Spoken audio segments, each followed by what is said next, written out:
like to welcome you to the Santa Fe Distinguished Lecture Program. I'm Ron Duncan Hart, and it is our pleasure this evening to have Professor Devin Naar in this series. He's the Isaac Al-Hadef Professor of Sephardic Studies at the University of Washington, and he's also in the faculty of the Strom Center for Jewish Studies. He's the founder and chair of the Sephardic Studies program at the university, and has established the largest digital archive in the United States of historical and literary texts in Ladino, which is something that I think is going to be interesting to explore. Perhaps we can talk about that tonight. That archive has opened the possibilities for scholars and interested public to explore and learn more about the rich Ladino cultural heritage. Professor Naar is a leading scholar on the Jews of Salonica and the Sephardic Jews of the Ottoman Empire and their descendants in the Americas. His book, Jewish Salonica, Between the Ottoman Empire and Modern Greece, was honored with the National Jewish Book Award and the Edmund Keeley Prize for the best book on modern Greek studies. This is the last of our spring series of outstanding speakers, and we thank the donors who have made these programs possible. We have an interesting lineup of speakers coming this fall, starting with author Roya Hakakian, and we will keep you posted about that. If you have questions tonight, please post them in the Q&A, and we will answer them at the end. Now, it is my pleasure to welcome Professor Devin Naar to the Santa Fe Distinguished Lecture Series, and we're delighted to have you here, Professor Naar. Thank you very much, Ron. It's a pleasure to be here, and thank you for the opportunity to participate in the Santa Fe Distinguished Lecture Series, and to share a little bit about my research about the Jews of Salonica, and in particular, as it relates to the relatively little known story of the Holocaust. And I want to begin by sharing my screen. And I'd like to begin on a personal note, which relates to my own family story. So when I was growing up, I had heard about my grandfather's brother, his older brother, Tio Salomon, who had actually been in the United States, but returned to their native city of Salonika in what is now Greece, although Tio Salomon was born in the Ottoman Empire, as were most of his siblings. And he could not get a visa, come out of the country, and be reunited with a family in the United States. And I remember hearing this story growing up. And that Tio Salomon and his wife Esther and their two children, Benny and Rachel, they died during the Holocaust. And at a certain point, relatives in my family submitted one of these pages of testimony to Yad Vashem for the victims of the Holocaust. And I remember looking at this and being really surprised by all of the unknowns here. Date of death, unknown. Country, unknown. Place of death, unknown. Circumstances of death, killed in concentration camp, Holocaust. And I remember thinking, I mean, by this time, there was so much scholarship out there about the Holocaust. Schindler's List had already come out. There was a lot more public attention to the Holocaust than there had been in previous times. And how could it be that there was no information about the particulars surrounding the fate of my own family in the Holocaust? And it was just around that time when I was an undergraduate in college and I became involved in Holocaust awareness and education activities on my campus. And I participated in a community-wide Holocaust commemoration. And I was going to be lighting one of the candles for the victims, representing the student body. And before the program, I was speaking to one of the organizers. And she asked me, what was my family connection to the Holocaust? And I explained I had, this great uncle. And she said, well, where was he from? And I said, Salonika, Greece. And she looked at me perplexedly, and she said that she was a survivor of Auschwitz, and she was not aware of there being Jewish victims from Greece who were murdered during the Holocaust. And this to me was really shocking. I was maybe 19 years old at the time, and I was really perplexed. I mean, it was a kind of unintended Holocaust denial. I mean, the Holocaust of that devastated my own family was something that this person, a leader in the community, had not been even aware of and called into question. And that really led me into delving more into the history of the Sephardic Jews more generally, of Salonica more particularly, and of the story of the Holocaust most specifically. I had only wished that around that time I had known that something else was going on in terms of the memory related to the Jews, the Sephardic Jews who perished during the Holocaust. And some of this memorial work was taking place at Auschwitz itself.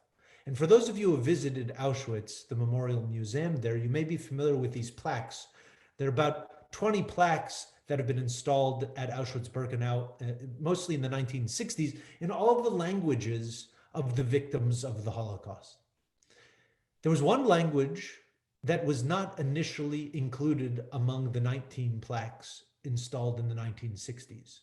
There was Hebrew, and there was French, and there was Italian, and there was Yiddish, and a variety of other languages, but Judeo-Spanish was not among the languages, the Sephardic Jewish language, also known as Ladino. And it only got installed there in 2003, 40 years after the other plaques, as a result of a concerted campaign by a Ladino-speaking Auschwitz survivor himself, who was a Turkish citizen, but born to a family in Brussels, and he retained his Turkish nationality. And Turkey did not intervene to save his family, and they were deported to Auschwitz, and they survived. And when he returned in the 90s to visit Auschwitz, he was struck. And he was so heartbroken to discover that his culture, my culture, our culture, was not represented in the official Holocaust memory at Auschwitz.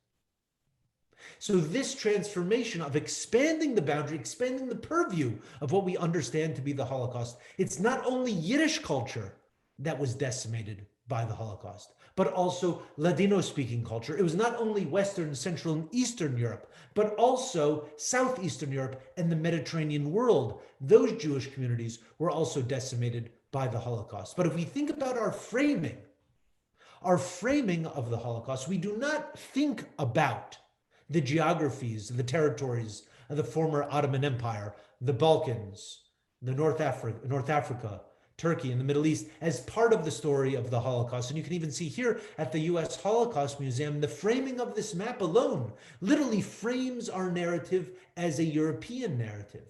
And it cuts off the southern part of Greece. Salonica is included, you can see here. But for example, the island of Rhodes it's not really here, but the island of Rhodes had a community of several thousand Jews, and they were deported in the summer of 1944, toward the end of the war. And they had the longest journey out of any of the victims of the Holocaust to make their way to Auschwitz. It took them 3 weeks. 3 weeks at the end of the war. And if we don't recognize this seemingly small and marginal story, we cannot grasp, we cannot recognize, and we cannot even begin to grapple with the expanse of the final solution, the destruction of the Holocaust. And it's not only this framework that is up for question, we need to expand it, but we can even go further and think about the impact in North Africa. There were Jews in North Africa who were subjected to the Nuremberg laws, stripped of their citizenship. There were even some Jews from North Africa who were deported to concentration camps, including Auschwitz. And this is a story that if we think about the Holocaust as an exclusively European event, we don't necessarily have room for incorporating these stories at the periphery, in the European colonies of North Africa, in the former Ottoman territories in southeastern Europe. But I think in order to understand the expanse and the totality of the Holocaust and the final solution, we have to tell these stories. And it is this story, and particularly the story of Salonica, which was the largest of the Ladino-speaking Sephardic communities in the entire world, that I want to share with you tonight. This is my family on the eve of their arrival from Salonica to the United States. in the wake of World War I. Here's my grandfather. And next to him is my great-grandmother wearing the traditional Ottoman Jewish Sephardic garb. And next to her is my great-grandfather, who's a chacham, a rabbi in Salonica and subsequently in Harlem in New York City, and later New Jersey, where he was the founding rabbi of the Etz Chaim congregation in New Brunswick, where I myself was born in New Brunswick, New Jersey. When I started to ask my family for more information about what happened to Tio Salomon, that lost branch of the family that had been in the States and returned and didn't get out, one of my other great uncles handed me a stack of letters. They looked like this. He said, these might give you some information. And I could only see in the beginning the dates. And here you can see Thessaloniki, which is the Greek name for Salonica, as it's known in modern Greek today. And it says the date, 1945. And there were other letters, 1936, 1938, 1939, 1940, and then nothing. And then they pick up again in 1945, 1946, 1947, etc. And I figured, well, maybe if I could figure out what these letters say, maybe they would tell me something about the fate of my family. And I remember asking my great uncle, I said, well, can you read this? What language is this? He says, well, this is Spanish. And I said, come on, you got to be kidding me. This is Spanish. He says, this is our Spanish. This is Ladino. This is how we used to write Spanish. He says, and I said, well, can you read it? He says, no, I don't remember how to read this anymore. And at the time I was a college student, as I mentioned, and I couldn't find anybody in my Jewish studies department who could decipher this. I couldn't find a rabbi who could decipher it. And so where did I go? I went to the library and I began to look for a book of that would give me some clues to help me figure out what this is. And this is a script that is known as Solitreo. This is the Sephardic style of the Hebrew script that was used to write the Ladino language. And it is completely defunct today. So if you learn Hebrew today and you learn how to read and write in the Hebrew language, you're actually learning the Ashkenazic Hebrew cursive. And the Sephardic Hebrew cursive is largely defunct. And eventually in the library, I found an old book of Hebrew scripts that said this squiggly mark is the Sephardic, in the Sephardic cursive is Aleph. And this squiggly mark is the Hebrew letter Bet. And I went through and I sat here. This is what I did on Saturday nights as an undergraduate student. And the first word that I was able to decipher was this word right here. Can you figure it out? If you know Hebrew, you might be looking at this first letter here. Now, this goes right to left, like Hebrew, Yiddish, Arabic, Ladino written in Hebrew letters, including in this style, written right to left. This first letter, you might say, that's a lamed. It's not a lamed. This is an aleph. And it's an aleph that looks a lot more like the Arabic alif, which has this vertical curvature to it. This is the first word that I was able to decipher, and it says this: Almanes, Germans.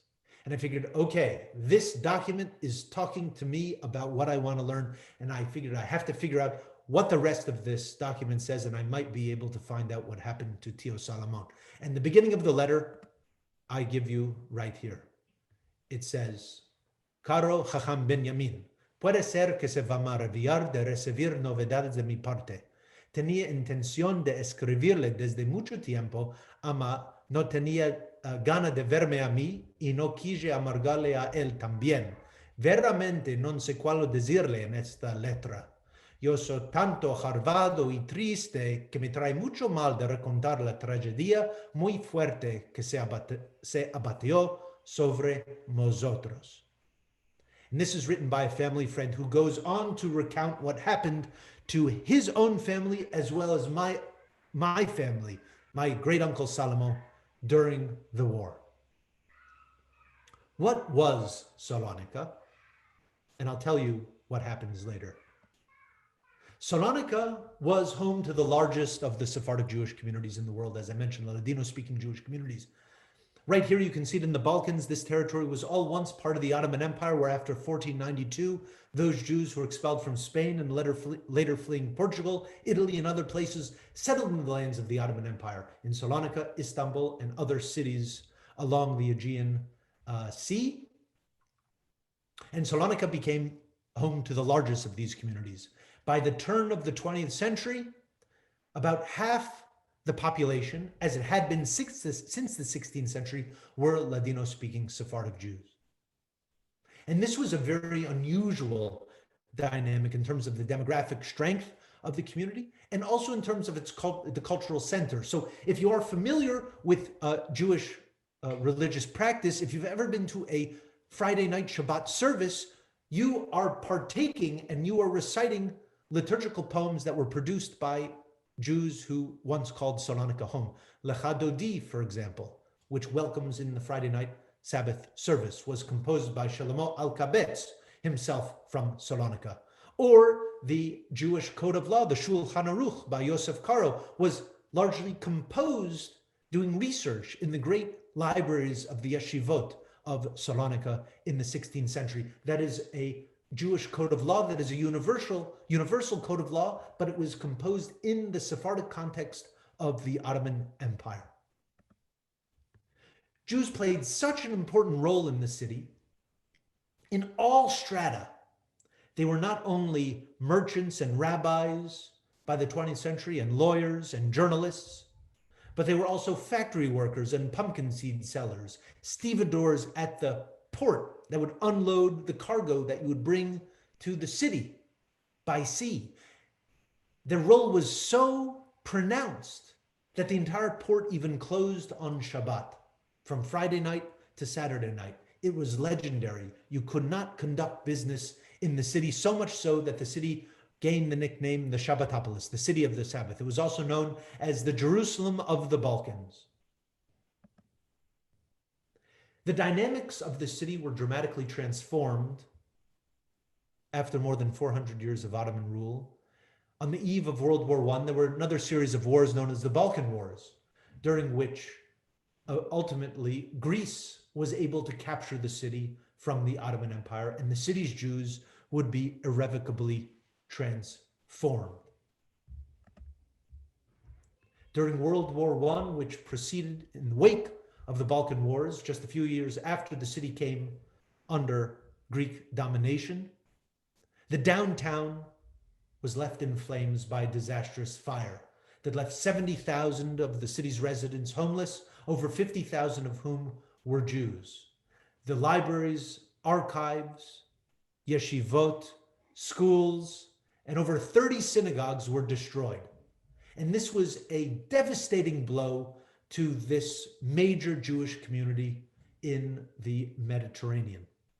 And here is a sketch, a painting that my father, who's a fine artist, did just recently, that sort of gives a sense, captures the sense of the destruction, the fire, and the flames that engulfed the city during World War I, during which, by the way, the city was also essentially occupied by thousands of French, Italian, and British troops fighting on the Eastern Front during World War I.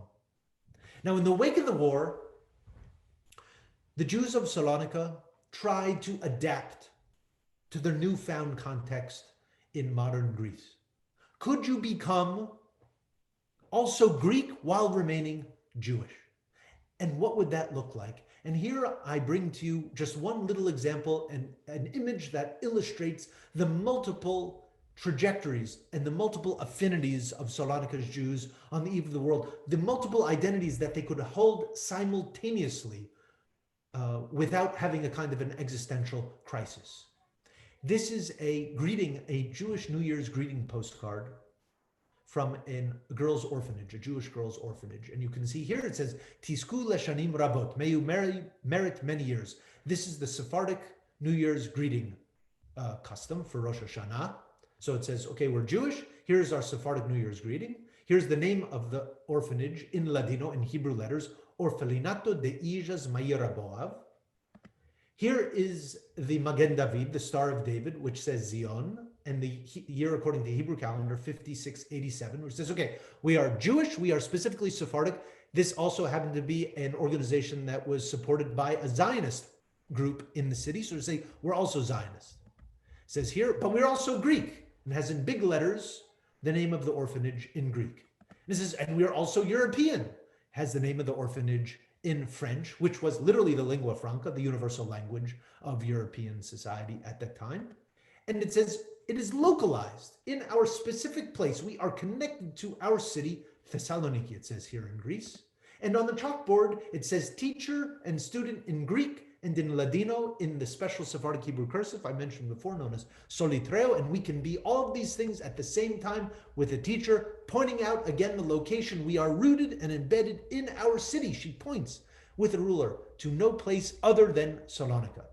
We can be all of these things all at the same time. And this is one of the arguments that the Jews of Salonica would make in the years leading up to the Second World War, that we can be Jewish and we can be Sephardic, we can be European, we can be Greek, and we can even be Zionist, or we can be communist, we can be socialist, we can be, there were 10 different Jewish political parties in Salonica in the years between the world wars. Another letter from my family comes in the 1930s. In the wake of the Depression, there was the first anti-Jewish incident that took place in the city, and people were beginning to flee in larger numbers, going to what was then British Palestine, many trying to get into the United States, but encountering the immigration quotas that prevented my family, the rest of my family, from acquiring a visa. And in this letter in 1938, they say, truly, we have already expended all ideas and we do not know what to do. So I therefore tell you that it is out of our hands. It is now in yours. They say, please, in the US, do whatever you can to secure us a visa. But they could not do anything. And their fate was essentially sealed. Now, the war begins in 1939, as of course we know, and Greece is to the periphery, geographically and militarily. Initially, Italy invades Greece because Mussolini and Hitler they are allied together. And the Greek army initially repels the Italian invasion. And there are many Jewish soldiers that are participating in the Greek army. And just in 1941 already, a couple of years into the war, the Jewish community of Salonica does something really fascinating. It's the middle of the war. And they publish a brand new prayer book. Sidur Sha'are Tefillah, Gates of Prayer. And what they say is, look, we need a new prayer book. This is specifically for the youth in the Jewish community. The youth that are going to Greek state public schools, they're going to Jewish public schools. We want to ensure that they are connected to their Jewish identity and their Jewish religious practices. We anticipate Jewish life to continue to thrive in the city for generations to come. This is what they say in 1941. They cannot fathom, they cannot imagine what is just around the corner. They envisioned new futures for themselves that the Holocaust would ultimately cut short. What's fascinating about this document is not only do they imagine a Jewish future for themselves in the middle of the war, they dedicate this Jewish prayer book en memoria del siempre regretado Shabbatai Henri Rafael Angel, caído en el campo de batalla por nuestra querida patria la Grecia. They dedicate it to Shabbatai Henry Raphael Angel, who has died on the battlefield for our beloved homeland, our patria la Grecia. So they are identifying in Ladino with Greece, dying on the battlefield for their homeland, while retaining their sense of Jewish and specifically Sephardic identity. 1 month later, the city would be occupied by the Nazi forces and the fate of the community would be transformed irrevocably. Greece would be divided into 3 occupation zones. The south, Italy. The northeast, in green there, Bulgaria. And each of these occupation zones have their own special and unique stories, and I will not be able to get into all of them right now. If you have questions, I'd be happy to address them. Only to say that the Jews in Bulgarian-occupied Thrace were deported by the Bulgarian police straight to their deaths to Treblinka.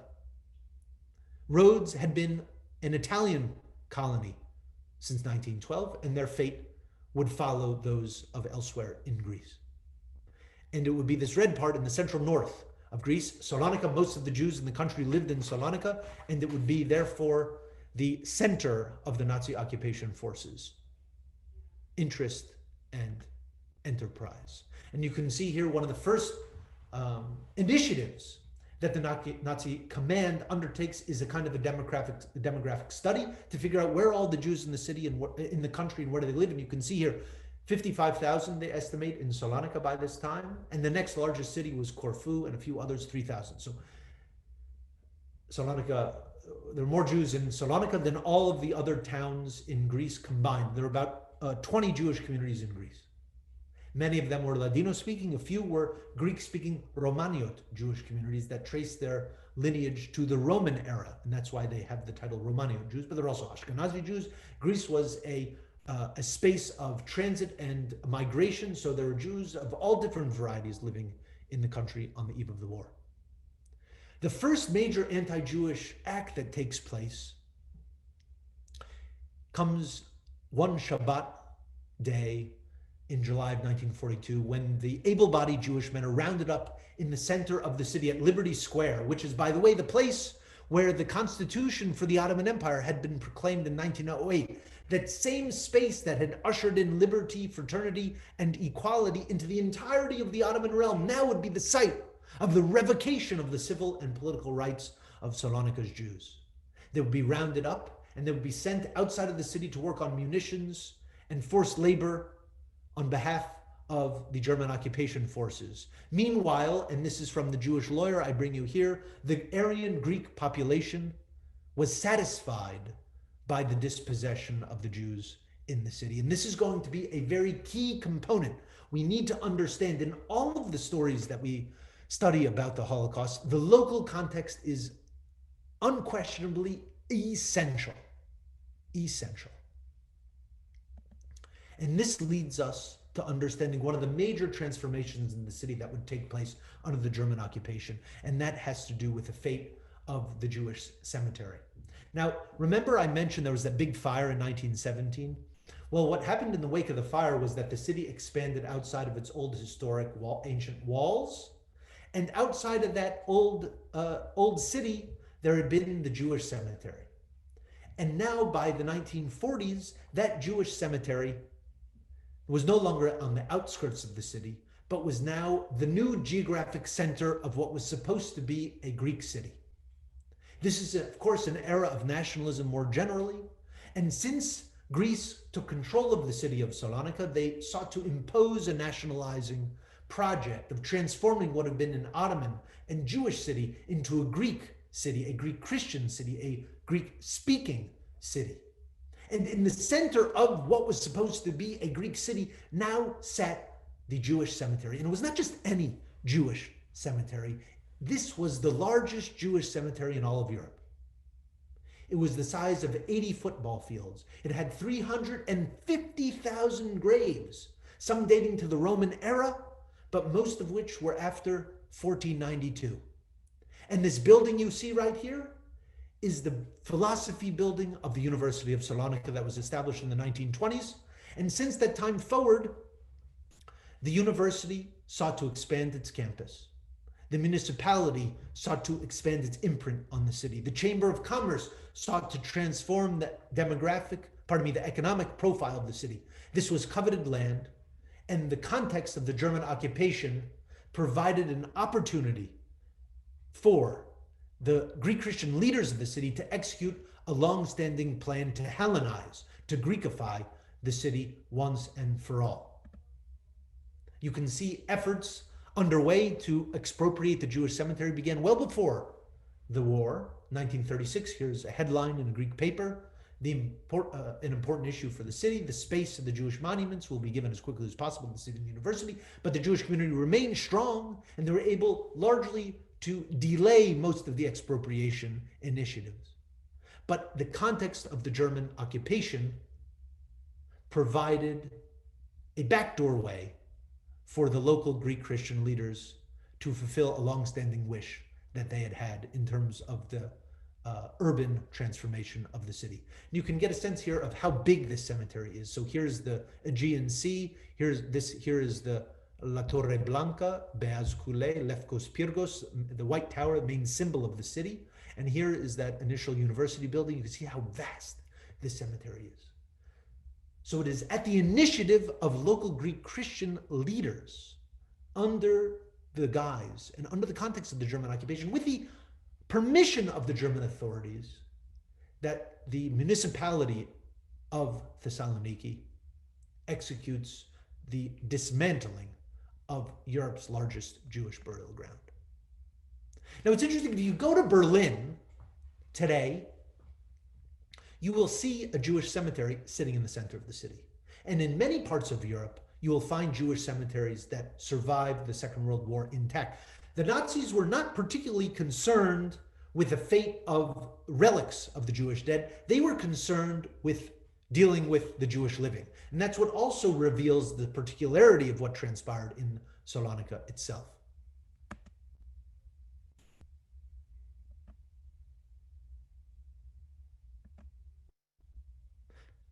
Material, the marble, the bricks from the tombstones were used for all manner of building throughout the city, to line latrines and pave paths and roads, to fabricate the courtyard of the National Theater of Northern Greece, the cafeteria of the Yacht Club of Salonika, to reinforce the sea walls of the city, and even to build a swimming pool with the inscriptions in Ladino, as you can see here, facing outward. Even at the end of the war, you could still see tombstones in the courtyard of the church named in honor of the city's patron Saint Demetrius. And if you go there today to the Saint Demetrius Church, you will still see tombstones in the courtyard, and you will still see tombstones in the crypt and in other parts of the terrain of the church area property. The tombstones were used to beautify churches all across the city, including this one, which had been damaged by the fire of 1917. And the tombstones and the terrain of the Jewish cemetery of Salonika were used to expand the university and to fabricate parts of the campus itself. So if you go to the University of Thessaloniki, the Aristotle University of Thessaloniki today, with the exception of that philosophy building that was initially overlooking the cemetery, the entirety of the largest university campus in all of Southeastern Europe is built on top of once was the largest burial ground in all of Europe.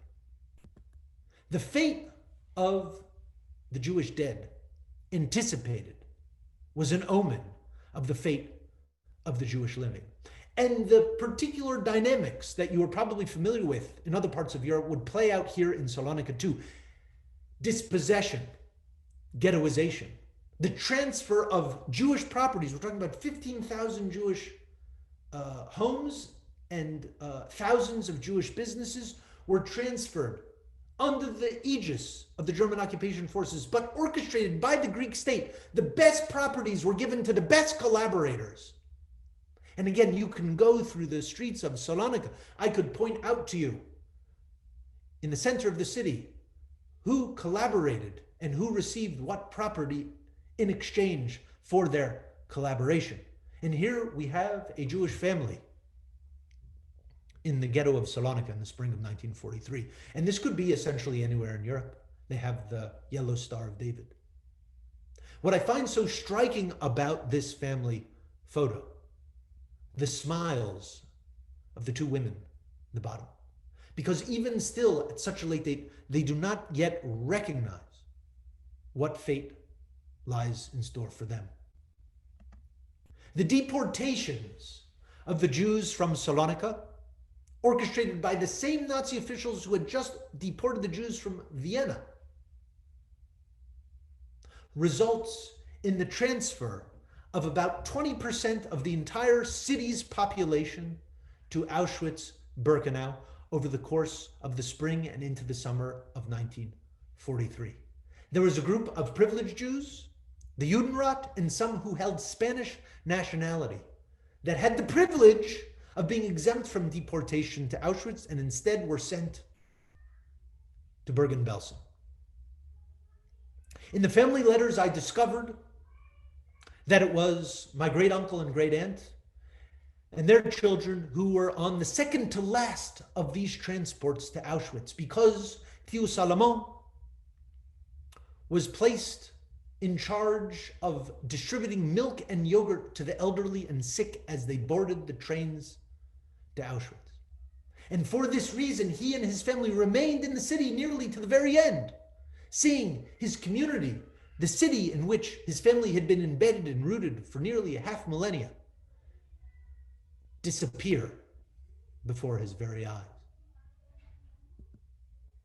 The voyage from Salonika to Auschwitz was 7 days by train. And here we have a song composed by a survivor from Salonika that gives you a sense of what that voyage was like, what the anticipation, what the feelings of that experience were. I will recite it for you in Ladino and you can follow it along in English. 7 días encerrados en vagones de behemas. And by the way, listen, you will hear the Spanish and you will hear also the other elements that make the Ladino language the Ladino language. You will hear elements of Hebrew, you will hear elements of Greek, you will hear elements of Turkish. 7 días encerrados en vagones de behemas. Una vez a los 3 días nos quitaban a rear. Madre mía, mi querida, ya tuviste el zehut de no morirte en tus tierras y no pasaste por el aluk. Padre mío, mi querido, ¿quién te lo iba a decir que vinieras con tu hermano al crematorio de Auschwitz? Padre y madre, hermano y hermanicas, saliendo todos reyagís. A el patrón del mundo que me envíe salud a mí, que me quite de estos campos para vos echar Kadish. And what I find so remarkable about this poem, what is the will to survive for David Chaim? It is not so he can return to his city. It is not so he can see his house or his possessions, not even to see his relatives or walk the streets of his youth. No, he wants to survive so he can say the Kaddish, so he can say the memorial prayer for his beloved and loved ones who have met their fate in the gas chambers and crematoria of Auschwitz. Now, the Jews from Salonika, and the Jewish men in particular, would be disproportionately selected for one of the most gruesome tasks you could possibly imagine. As they spoke Ladino as their primary language, many spoke Greek, but none of them, essentially none of them spoke German, essentially none of them spoke Yiddish, none of them spoke Polish. They could not communicate with most of the other prisoners. They could not communicate with the SS. They were selected in disproportionate numbers to serve in the Sonderkommando. And this was the brigade that was responsible of Jewish prisoners, responsible for escorting Jewish arrivals to the gas chambers. They were responsible for extracting the corpses from the gas chamber and disposing of them in the crematoria.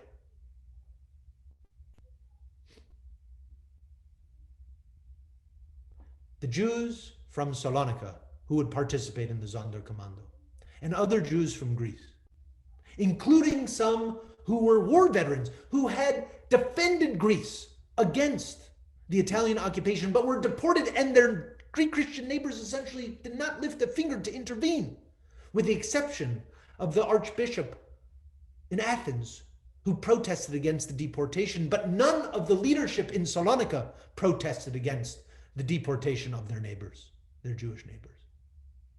But it was some of these Greek Jews who helped to orchestrate the one and only uprising in the Sonderkommando, which resulted in the blowing up of a crematorium, killing of a couple of SS guards, but they were soon apprehended and they were lined up to be executed by firing squad. And what do these Greek Jews do, these Salonican Jews, many of whom were born in the Ottoman Empire itself? They sing a song as they wait to be executed. This is what we are told from memoirs and survivor accounts. What do they sing? The Greek national anthem. Why are they singing the Greek national anthem? We don't know why. What are they doing? Say, Nazis, you think you have us here. You're killing us because we're Jews. No, we are Jews, but we are also Greeks. But perhaps we are also human, and we have a voice. And we'll be using that voice until our very last breath. Greece suffered one of the highest mortality rates of any countries, Jewish communities, during the Second World War, second only proportionally to Poland. The Jewish population of Salonica was diminished by 96%. There were over 50 synagogues in Salonica on the eve of the war. One survived. Some were destroyed by the Nazis, some were destroyed by Greek Christian collaborators. Of the over 50,000 Jews in the city on the eve of the war, afterwards, there would be 1,200. Today, there are 1,000 Jews in a city of 1 million, whereas there had been 80,000 Jews in a city of 150,000 a century ago. In the wake of the war, the Jewish community did not give up. Those survivors who returned from the camps, some returned from hiding in the mountains, some returned fighting with the nationalist or the communist resistance, some returned having survived Bergen-Belsen with Spanish nationality. They began to rebuild their community, and they had a group wedding in 1945. And this group wedding, coincidentally enough, was funded by a community of Salonican Jews in New York and in New Jersey. And I was able to find the list of the funders of this group wedding. My own grandfather and many of my other relatives were among those who had contributed a few dollars here and there to support and to help their native community rebuild in the wake of this most devastating catastrophe. I want to conclude by giving you just one small other story, a counterpoint to the devastating story of Salonica. And that is the story of Zakynthos. And this is a kind of a legendary story. Zakynthos is a tiny island on the west coast of Greece, in the Adriatic. And this was a community of Greek-speaking Romaniot Jews. There were about 200 Jews on this island, and in the very late in the war, in the summer of 1944, about the same time that the Nazis are trying to deport the Jews from Rhodes, they're also going to these other islands like Zakynthos, and they want to round up the Jews. They go to the leadership of the city, of the island, the mayor and the archbishop, and they ask for the list of the Jews. Because as was the case in Greece, there was no civil marriage in Greece until 1982 as part of Greece's accession to the EU. So all civil registrations were kept separately for Jews and for Christians. Marriage registrations, life cycle. So the Nazi officials asked for the list of the Jews, and the archbishop and the mayor said, okay, come back tomorrow, we will give the list. And they go to the leadership of the Jewish community. They say, go to the mountains, hide with the villagers up there. It's not safe. We will tell you when it is time to return. The Nazi officials come back and they ask the leadership of the city for the list of the Jews. The mayor and the archbishop hand over a list with 2 names and 2 names only. The name of the mayor and the name of the archbishop. In other words, to say, if you are going to take our Jews, you're going to take us with you. And what did the Nazi officials do? They turned around and walked away. All 200 Jews on the island of Zakynthos were saved. When we think about the Holocaust, and we think about the geography of the Holocaust, we think about the destruction of the Holocaust. If we do not recognize and come to terms with the way in which the Holocaust also devastated Jewish life in Southeastern Europe, in the Mediterranean world, that it decimated Ladino culture, that it decimated Greek Jewish culture, we cannot grapple with and comprehend the extent of the tragedy, nor can we grapple with or recognize the extent to which, until the very last moments of the war, the Nazis were more concerned with executing the final solution to the Jewish question than they were with winning the war. And that, I think, tells us something very profound about the nature of the Second World War and the nature of the Holocaust. And with that, I'd like to conclude in memory of my great uncle, my great aunt, and their two children, Benjamin and Rachel. Thank you for the opportunity to share this story with you today.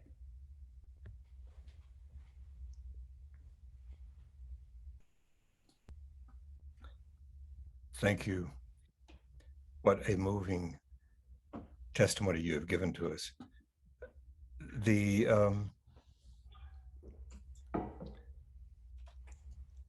And we have to have a moment of silence, I think, in honor of your family and all of the people who were lost in those tragic events.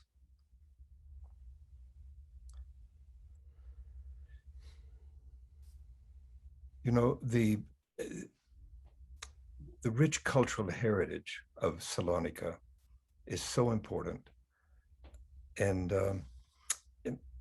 I wonder if you could talk a bit more about that, even starting with Ladino, the language itself. It's unique to the Balkans. I mean, there are other Judeo-Spanish languages and other dialects in other areas. I'm always impressed about the number of publications, the rich literary life that was in Ladino. Could you comment on that a little bit more? I think you're absolutely right to highlight the importance of Ladino literary, like Ladino culture. I mean, Salonika was a publishing capital. Salonika, Istanbul, and Izmir were among the major Ladino publishing centers in the Ottoman Empire, publishing in Ladino. And Ladino was a language for all occasions. It was the language of the home, of the kitchen, of family life, of romance, of arguments. It was the language of rabbinic conversations and scholarship and publications. It was a language of journalism. It was a language of politics. It was the language of a robust theater. It was the language of jokes and stories and curses. And it is a language that is virtually lost to us today. If you think about Ladino literary input, all of the genres are represented, from rabbinical commentaries to Musar to ethics to novels translated. You can read Shakespeare in Ladino, you can read Herzl in Ladino, you can read Karl Marx in Ladino, and you can read original compositions in Ladino. There was a very wide-spanning Ladino cultural output, especially newspapers. So if we take in aggregate, there were about 4,000 Ladino books published from the 16th to the 20th centuries. The largest proportion were published in Salonika, and there were over 350 Ladino newspapers that were published. Over 100 of those were published in Salonika, of all different political affiliations as well. And so what we lose with the loss of Ladino, that the Holocaust was a major factor that destroyed Ladino literary culture. But it was also the broader processes of nationalism and nationalization, in which Ladino, like for other minoritized languages, were coerced or encouraged out of use in favor of the dominant language. That was Greek in the case of Greece, Turkish in the case of Turkey, in which there was a very intense campaign to coerce non-Turkish speakers to adopt the Turkish language. In Israel, after the formation of the state, everybody wanted to speak Hebrew. This is the language of the modern Jewish nation. Ladino took a major hit. In the United States, it also took a major hit. And so what we lose with not having access to Ladino speakers, there are very few Ladino speakers today. In the United States, there are some thousands. In Israel, there are some thousands. In Greece, there are dozens. itself. And nobody younger than, say, 70 speaks Ladino fluently, organically. I'm trying to speak Ladino, actually. It is not my native language. It is my grandparent tongue that I heard from my grandfather and his brothers and sisters, but I've been working on it and speaking it and studying it now for 20 years. And I'm trying to speak to my children who are 5 and almost 3 in Ladino. And we are the only family in the entire United States, possibly the entire world, speaking to our children or attempting to speak to our children in Ladino. It is a very uphill battle, that's for sure. And trying to bring them access not only to the language, but also to the stories, the literature, the way of thinking, the world views that are lost with a language being largely extinguished.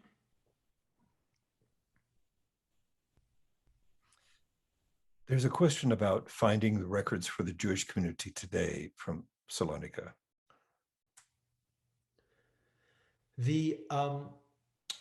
So there are two pieces to this puzzle. Actually, there are many pieces to the puzzle, two main turning points. One is that fire of 1917 that I mentioned. They destroyed all of the archives of the Jewish community prior to 1917. Almost nothing, literally nothing exists.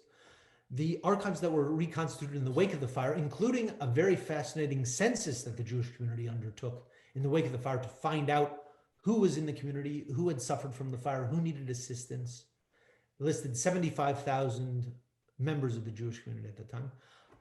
This population register, as well as all the records of the Jewish community's central council, the records of the dozen Jewish schools, of the 20 Jewish philanthropic and charitable institutions, of the half a dozen Jewish projects, basically the Jewish neighborhoods for the Jewish poor, the records of all of these institutions, the records of the Bet Din, of the Rabbinical Council, and all of the civil registrations for the Jewish community. As I mentioned, the Jewish community itself was responsible, and only the Jewish community, for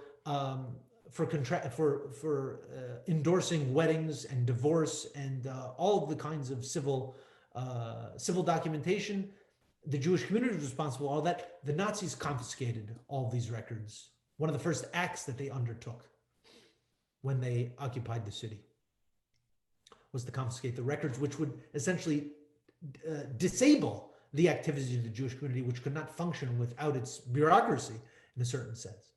The Nazis confiscated all of these records. They brought these materials to Frankfurt, where they had planned to create the Institute for the Vanquished People. The concept there was, wouldn't it be great if we gathered together in one place the cultural heritage of a people that we are going to wipe off the face of the map?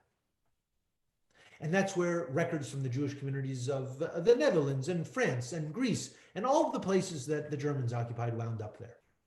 And a lot of this material, especially from Greece, it was believed that the stuff had been destroyed. But a lot of the stuff, it turned out, had later wound up in either the American zone of occupation in Germany or in the Soviet zone of occupation in Germany. And some of the stuff wound up being re-pillaged by the Soviets and wound up in Moscow in the former Soviet secret military archive. And only in the wake of the collapse of the Soviet Union did some of those materials become available. I went there. I went all around the world trying to chase down these archives. And I went to Moscow and looked at some of these materials. And thankfully now they have been microfilmed and are available at the Holocaust Museum in Washington, D.C. Other materials that wound up in the American zone of occupation in Germany, some of which wound up being returned to Greece. And I found a shipping receipt for many, many kilos of the archives of the Jewish community. And I had the receipt. It says from Hamburg to Athens. And when I went to Salonica, I was a Fulbright scholar there 15 years ago, beginning my research. And I went and I was trying to figure out, where are these archives? Here I have the shipping receipt. It said they returned to Greece. Where did they go? And eventually I was able to find them in an old building of the Jewish community in a storage closet. It was like all those records that I mentioned, they'd been thrown up and they'd come back down in complete disarray. And it is the combination of all of these archives of the Jewish community, the different fragments that I was able to piece together. It's not a complete picture, but it's hundreds of thousands of documents. This became the basis for my book, Jewish Salonica. And it was also there that I found many records, many more than I could have possibly imagined, about my own family, about their life, about their trials, tribulations, and aspirations, recorded right there in the records of the Jewish community in Ladino, in the Judeo-Spanish cursive, solitreo, but also some things in Greek and Hebrew and French. And these are the records. And they're very rich. They're ready for researchers to mine. They're ready for families to go to dig up information about the forebears. And those are the archives of the Jewish community of Salonica. There's another question. David Goldfarb asked, can you share a bit of the history of Salonica's Jews who made it to the British Mandate Palestine before 1948? So you have several waves of Jews from Salonica going to Eretz Israel, let's call it that, the Holy Land for now. You have to remember, first of all, that Salonica was part of the Ottoman Empire, as was Istanbul part of the Ottoman Empire, as was Palestine.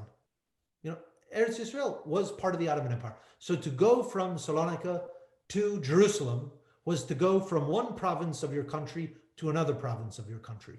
So it was not going to a foreign country necessarily. People went there. And so by the 1880s, there's a census of Jerusalem. In the 1880s, you see many Jews from Salonica already in the Holy Land. And they follow older waves of Jews who had gone from Spain to Salonica, especially in the period of the 16th century. They went to Sfat. This is where figures like Yosef Karo, who composed the Shulchan Aruch, or Shlomo Akabetz, they created a very important Kabbalistic circle in Sfat that was transplanted from Salonica. Now, by the time we get to the 20th century, you have some Jews who are inspired by the Zionist movement that begin to go to late Ottoman Palestine. And you have some go to British Mandate Palestine after World War I. And there's a fascinating document that I came across, a report in the Ladino press that's syndicated. It's published in Salonica, in Istanbul, in New York, about a group of about 50 Chalutzim, 50 Salonican pioneers. They are inspired by the Zionist ideals, and they go to British Palestine, anticipating to return to their ancestral roots, their ancestral homeland, and they cannot find work. And they are not aided by the Jewish agency. In fact, they report in this letter, it's really a dirge, that they are denied access to assistance in getting set up. And they conclude that Palestine is not the chosen land for the chosen people. Palestine is the chosen land for the chosen part of the chosen people. Palestine is for the Ashkenazim. This is what they conclude. And they return to Salonica. Now, that's 1924. Now, in the Depression era, after the gates to America are closed, and after Salonica experiences first anti-Jewish violence in 1931, you see new waves of Salonican Jews going to Palestine. And some are even recruited to go to Palestine. Abu Hushi, to work at the port of Haifa. Jews are brought from Salonica to work at the new port of Tel Aviv, to create a Jewish labor force at the port to counter the Arab labor at Jaffa. So they became useful. You know, when Zionist leaders were thinking, well, who do we know who are port workers, Jewish port workers? They're like, well, essentially it's Salonica, and that's about it. So they're recruited to go to the ports of the Jewish ports developing in British Palestine, and you can also see them develop important enterprises. Perhaps the most famous is the Discount Bank, which still exists today in Israel, and that was established by the Rekanati family. And that was the Palestine Discount Bank, and it was established in the 1930s by the former president of the Jewish community of Salonica that made Aliyah at this time. So you can see multiple waves of Jews going to Ottoman Palestine, to British Palestine, and then of course survivors going in the wake of the war, and they have a conflictual experience. They experience both the promise and of the reestablishment of a Jewish homeland, but they also face, as other Sephardim and Mizrahi Jews do and did in Israel, varying degrees of discrimination, and all of these aspects transpire simultaneously. So that's just like a little snippet. There's a whole book to be written there on the subject. There's a question. Itzhak Bano and Nurit Pat have related questions about the issues between Greeks and Jews after the transference, after leaving the Ottoman Empire and Greece, the Greek nation state taking over Salonika. Could you talk about the issues that happened there, and to what extent were Jews identified as Turks in this new Christian environment? I get into a lot more detail about this question. It's a key central question in my book. But as I was trying to focus on the Holocaust years, I unfortunately didn't have the opportunity to delve into this. So I'm grateful for the question. And at the same time, we can suggest, if I can suggest, to recommend the Jewish Salonica goes into great detail on this subject, and it's well worth the read. It's very important, and it gives you such a complete story. So I would strongly recommend, if you haven't read the book, do so. Thank you. I can give just a brief response, and I would say that one of the major transformative moments takes place in the wake of World War I, which is, in the name of national consolidation, Greece and Turkey wage another war against each other. Essentially, Greece invades Turkey because they want to capture the lands in which there are Greek Orthodox Christians in Asia Minor and Anatolia, and they also want to capture Constantinople, Istanbul, which was the historic capital of the Byzantine Empire and happened to, at that time, have been the capital of the Ottoman Empire and the seat of the Sultanate and the Caliphate. What winds up happening is there is a young military leader who is also from Salonika that leads the Turkish forces and repels the Greek invasions. That guy's name is Mustafa Kemal Atatürk, and he would become the founder of modern Turkey, the Turkish Republic. And his adversary in this battle is essentially his parallel counterpart, Eleftherios Venizelos, who was also born in the Ottoman Empire, in Ottoman Crete, and he would lead the establishment of the Greek Republic. And these things are happening essentially at the same time. So what happens at the end of this war, which is known in Greek national memory because they lose as the Great Catastrophe, and in Turkish national memory as the Turkish War of Independence because they win, one country does not wind up taking over the other country, but what they do is they are essentially, they assent to a compulsory exchange of populations that is brokered in Lausanne in Switzerland in 1923. According to which all of the Christians, the Orthodox Christians living in Turkey, and all of the Muslims living in Greece, with few exceptions on either side, are compulsorily exchanged for each other. That is a sanitized word to say they're essentially ethnically cleansed. They are mutually expelled, and we're talking about 1.5 million Orthodox Christians being sent from Turkey to Greece, and 500,000 Muslims being sent from Greece to Turkey. Over 100,000 of these Orthodox Christians are strategically settled by Venizelos in Salonika with the goal of transforming the demographic makeup of the city, transforming Ottoman and Jewish Salonika into Greek Thessaloniki. And it is as a result of the arrival of this very large number of Greek Orthodox Christians, many of whom, which exacerbates already the homeless refugee crisis as a result of the war and as a result of the fire of 1917, create many, many tensions in the city. And one of the first acts that results of having these Orthodox Christians, they're being told they're leaving Turkey and they're going to Greece because they're Orthodox Christians, and by virtue of them being Orthodox Christians, they're really Greeks, and they're going to their real homeland, which they're told is Greece. And they wind up going to Salonika, and they're like shocked because they're told they're going to their homeland, they're going to Greece. And what do they encounter in the streets of Greece, Salonika? They find Ladino-speaking Jews. And there's a great tension that emerges between the refugee population and the Jewish population.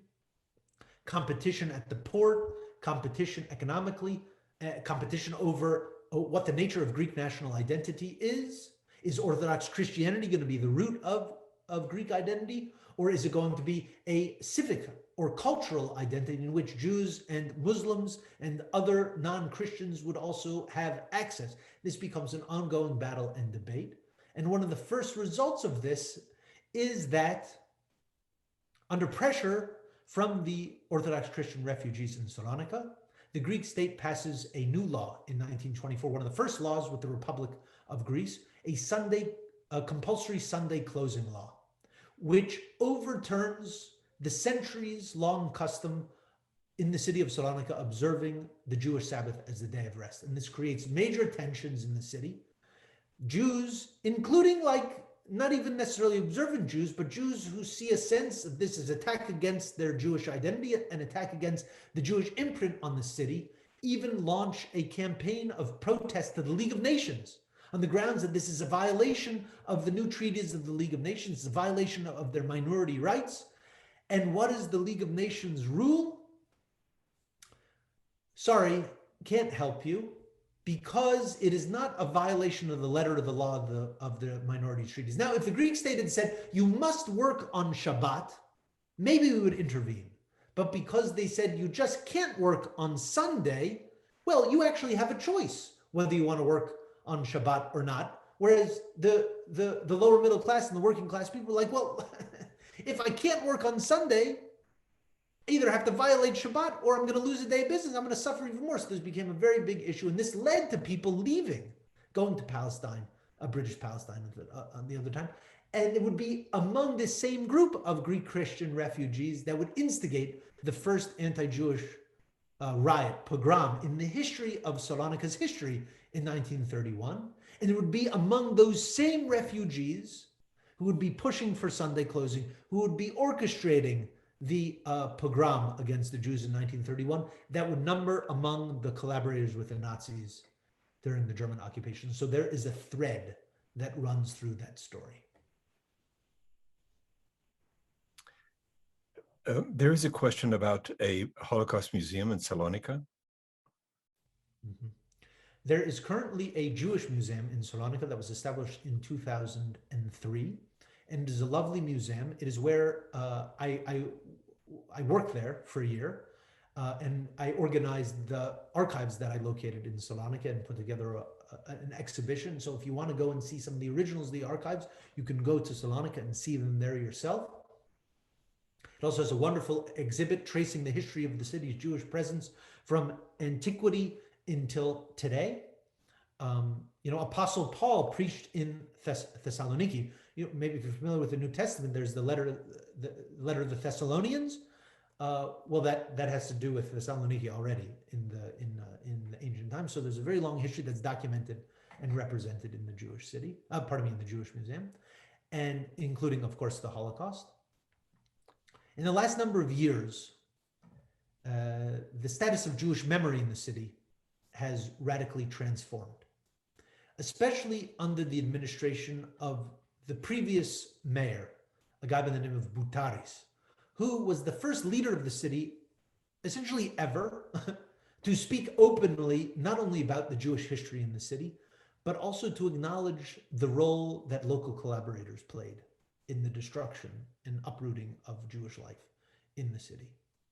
And under the aegis of Boutaris, and also under the leadership of the Jewish community, the president David Saltiel, who is still the president of the Jewish community, there was an effort to bring out more of the Jewish imprint on the city. So now, if you go to Salonika and you walk the streets, you can see various sites that will have markers that will indicate the historical relevance of certain places. The Liberty Square that I mentioned, they will mention that that's where the Young Turk Revolution introduced the Constitution. Also, that's where the Jewish men were rounded up for forced labor in 1942. So that you can see it's now documented. It wasn't like that some years before. You can also see some stumbling stones, the Soperstein, that you can see in other European cities that commemorate various places and people in the city.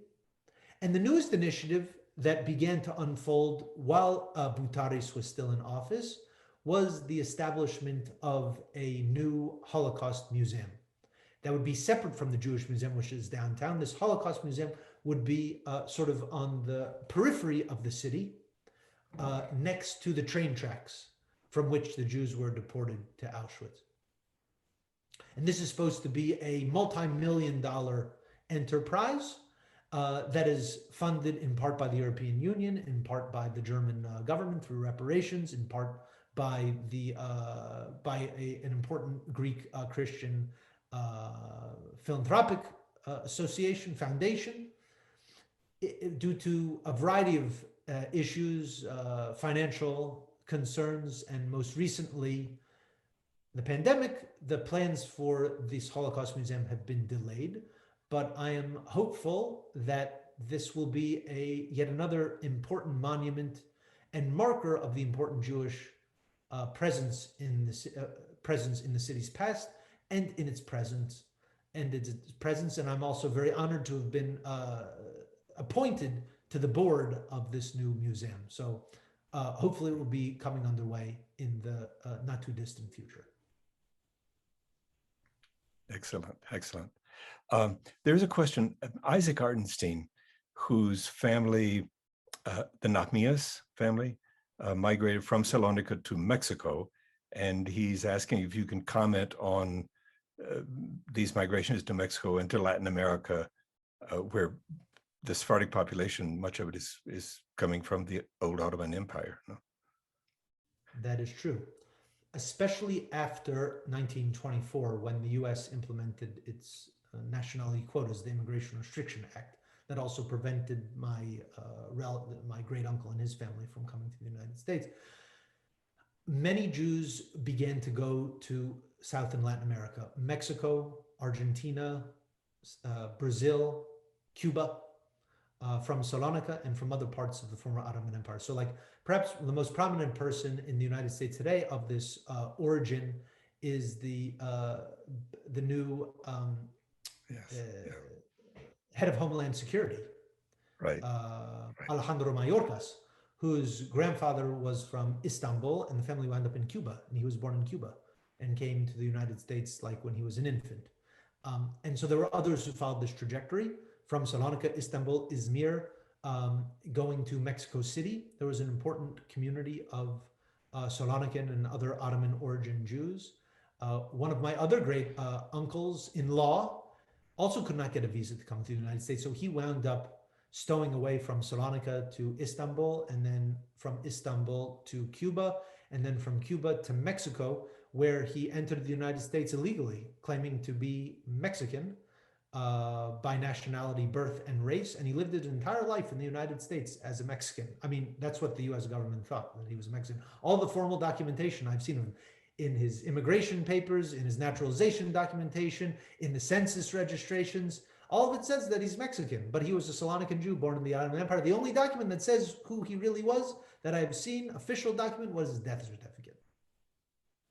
There, if you're looking for more information about Jews from Salonica and other places in the former Ottoman Empire who wound up in Mexico, there is a wonderful new book about the topic that just won a National Jewish Book Award in the category of Sephardic culture, and that is a book by Davy Mays called Forging Passports, Forging something. I want to get you the title here.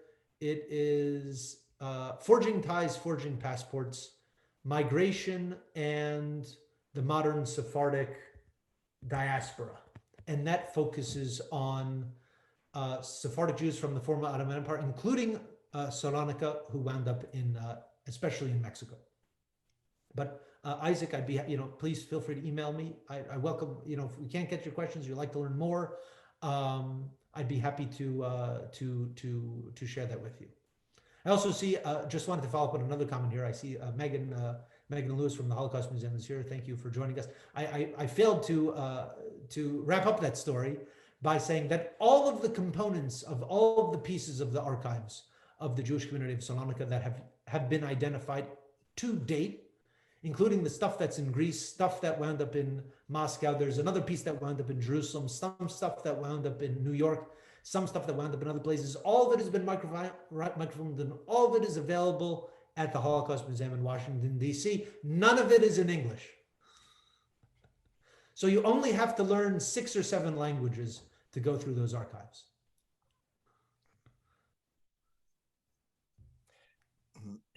Angelo Cervantes also has a question. He would like to follow up with you on some DNA information from the New Mexico DNA Project.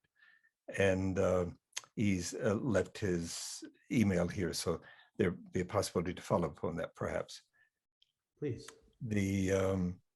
And let's see, one last question. Talking about Ladino before, is Ladino, you mentioned that it's not being used normally in the United States now. And of course, in Latin America, it goes into mainstream Spanish, so it gets lost there, I think. Is Ladino being taught at any place that you know of? I would say the broader context is that one of the, I guess, silver linings of the pandemic has been a kind of a Zoom boom, sort of a Ladino revival that has taken place virtually. So like in Istanbul, there is still a Ladino newspaper called El Amanecer that is published on a monthly basis, and it's a wonderful publication. I should all take a look at it. There is a Ladino correspondence circle online called Ladino Comunidad, the Ladino community, where people exchange messages on a daily basis in Ladino, written in Latin letters. All this is now in Latin letters. Ladino is no longer generally written in Hebrew script. And there is a wonderful weekly Ladino program on Zoom called Encontros de Al-Had, which are like Sunday meetings. That is organized out of the Sephardic Center in Buenos Aires. And I'm one of the participants in that group, and there are people from all over the world that get involved. Different themes every week, different guests, different topics. The entire conversation, all of the questions, everything is in Ladino, in Judeo-Spanish. Now, in terms of instruction, how can you learn Ladino today? There are a number of opportunities. Israel is a center of Ladino studies, so you can study Ladino at Hebrew University, at Bar Ilan University, at Ben Gurion University in the Negev, and probably at a few other places. You can study it in Paris. You can study it. There are some places where you can learn it in Spain, in Buenos Aires, and in the United States. There are a few places where you can study it at the university level. One of which has been the University of Washington in Seattle, where I'm a professor. I work with my graduate students in working on Ladino, but we've also had guest teachers coming from Israel mostly to teach Ladino, and we hope to expand our Ladino offerings. You can also learn Ladino. There have been courses in recent years offered at Tufts University, at Penn in Philly, and at SUNY Binghamton. And at SUNY Binghamton, my colleague Brian Kirshen teaches Ladino. He also offers private classes and private lessons. If you go to ladinolinguist.com, you can learn about his courses. And I hope, Brian, if you ever hear this, I hope you'll give me a little kickback. No, I'm just kidding. Everybody should go and learn more about Ladino. And Brian offers some very, very good and promising courses. Excellent, excellent. You know, I noticed just one detail. I noticed that you had a couple of weeks, I think, with David Bunis at the university, working especially on soletreo, and that must have been quite an experience. You know. Oh yeah, David Bunis. We've had him as a guest instructor two times. And I remember the first time I did it, we did it maybe like, it was 7 years ago. And the deans were like, Ladino, what is that? Is anybody going to take that? Like, you better get 10 students in this class. We got 35 students for Ladino, introduction to Ladino, which was wonderful.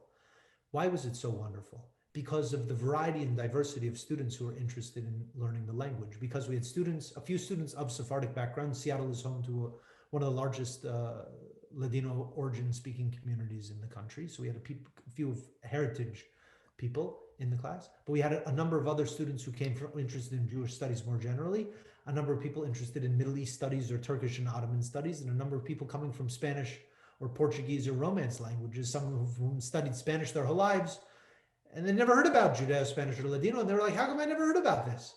And what was fascinating on the first day, Professor Bunis put some expression up on the board and tried to see if the students could figure it out. And it was written in Hebrew letters.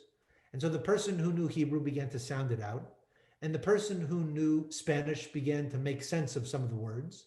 And the people who knew Arabic or Greek or Turkish, they could make sense of it only through a collaborative effort. And that, I think, was something that was very powerful and special and poignant about the class, and represents something very essential to the language as a language that builds cultural bridges. It's a Jewish language, but the term, I think both the terms Ladino and Judeo-Spanish are misnomers, because really what we're talking about here is a Judeo-Hispano-Balkan pan-Mediterranean language. Now that's a little bit bulky to say, but that's really what it is. It is a language that connects the entire Mediterranean world, Jews to the Christian world of Iberia, to the Muslim world of the Ottoman Empire. And I think it has some lessons to teach us even today. We have more questions that we're not going to be able to get to, I think. And we appreciate your doing this extra question and answer period. It's really been a pleasure. So Professor Naar, thank you so much. We appreciate as you perhaps have seen in the chat section, there are so many expressions of appreciation and delight at the presentation that you've given. Thank you. This has been most informative and most enlightening. And we appreciate your being here. Thank you. My pleasure. And thank you for such wonderful questions. I feel like we could really go for much longer. So maybe on a future occasion we'll have it could go much longer, yes. So this is good. Okay. Thank you. And we appreciate your being with the Santa Fe Distinguished Lecture Series. Thank you. Okay. Okay. No, chara buena. Thank you very much.